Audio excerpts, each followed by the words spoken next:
Hello everyone. Today we are going to do a study on political science paper, semester 6, course code POSD 106, course title Comparative Politics, Unit 3, Interest Groups and Pressure Groups, module name, definition, meaning and features of interest group and pressure group. The outline of the module is definition, meaning, and features of interest and pressure groups. At the end of the program, students will be able to learn about the definition, meaning, and features of the interest and pressure groups. What is interest and pressure group? The term pressure group and interest group are often used interchangeably. They are called interest groups because the basis of organization of each group is the shared and common interests of the members who believe that these interests can be secured through their collective efforts in the group. These are called pressure groups because the means that these groups use for securing their interests are pressure tactics. Each group tries to secure and promote its interest by putting pressure on government, legislature, executive, bureaucracy, and judiciary, and upon the political parties. A group is an interest group when it is trying to secure the interests of its member, and it is a pressure group when it is using pressure upon the government and society for securing its interest. Students, these are two definitions which have been taken. The first one is by Hitcher and Harbold. The term pressure group is employed to describe any collection of persons with common objectives who seek their realization through political action to influence public policy. Still more simply, an interest group is any group that wants something from government. The second one is by Myron Wiener. By interest or pressure groups, we can mean any voluntary organized group outside the government structure which attempts to influence the nomination or appointment of government personnel, the adoption of public policy, its administration, and adjudication. Now we'll look at some of the features of the interest and pressure group. The first one, interests as the basis of pressure groups. Every pressure group is organized for securing one or several common interests.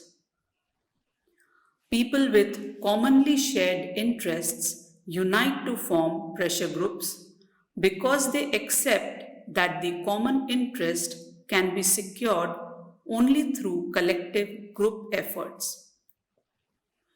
These are formal organizations of the people who share one or more common interests and are committed to secure these through collective efforts of the groups. A specific interest or some common specific interests together constitute the root for the formation of a pressure group.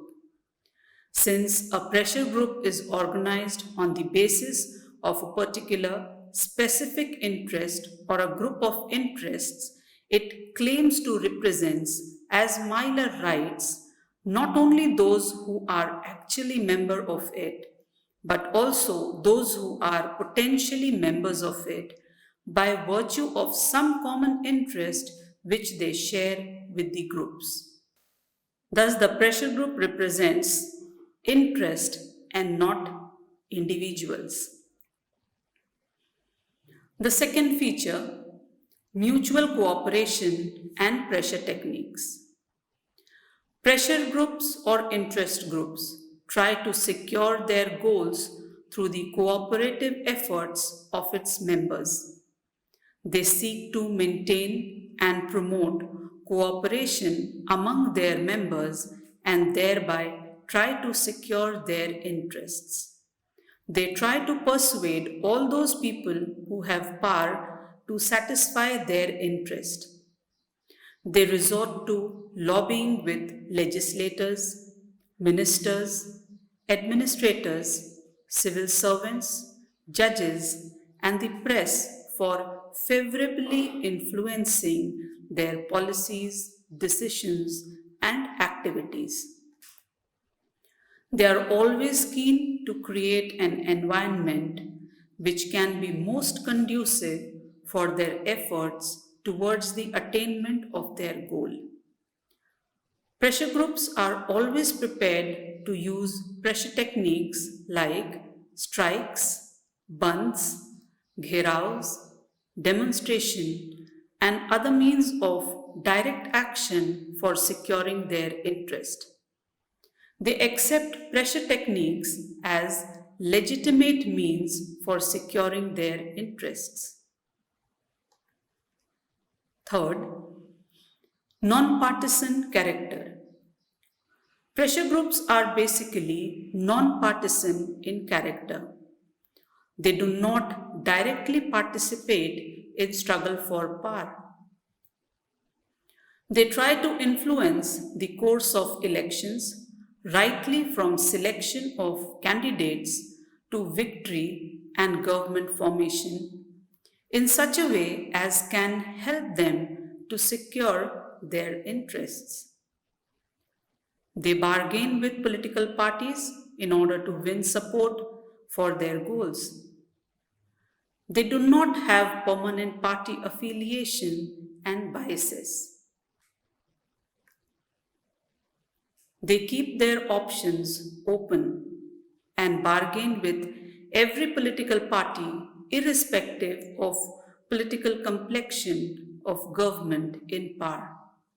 They can support a party in respect of some of its policies as well as oppose it in respect of its other politics. They regard elections and politics. They regard elections and party politics as opportunities and environments which can be used to serving their interests. They participate in political process only indirectly. They do not struggle for power, but they do try to influence the outcome of this struggle. The fourth feature is organization. A pressure group is formally organized structure. Myron Wiener describes them as voluntary organized groups outside the government structure. These are non-partisan organizations of persons united for the achievement of certain end. Pressure groups are organized associations of the people. Each such group has a constitution of its own and a formal organized structure consisting of elected or nominated representatives of the members. To conclude, these are the four cardinal characteristics of pressure groups, and these clearly reflect their nature as organized, non-partisan interest group which the course of politics without directly getting involved in it. Thank you.